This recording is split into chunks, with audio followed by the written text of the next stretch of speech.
So now you've learned a variety of different four ball patterns and you want to learn how to switch in between them on the fly.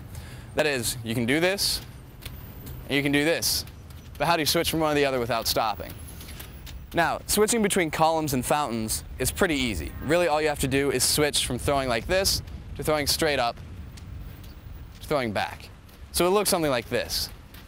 Here's a fountain going into columns, back into a fountain. That's a pretty easy switch. Once you can do both patterns, it should be pretty trivial to switch between them. A harder switch is switching between async and synchronous. Now, some people, you can really just kind of fudge it, like slow your right hand down a little bit. So you're doing like this, slow it down, and there you're back into synchronous. And you can kind of speed your right hand up, and you're back like this. Now if you notice, it just kind of takes like 2 or 3 beats, and you just kind of fudge around a little bit, and it works out.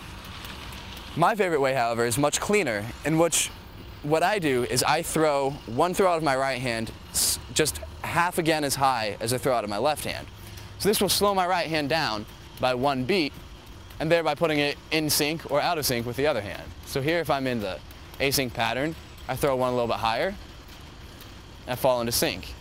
And then to get out, I do just the inverse, fall into async. So again, like that, that. You really have to work on getting that significantly higher throw clean out of your right hand without changing around with what you're doing with your left hand. But work on that, get it cleaned up, and it's a pretty easy switch.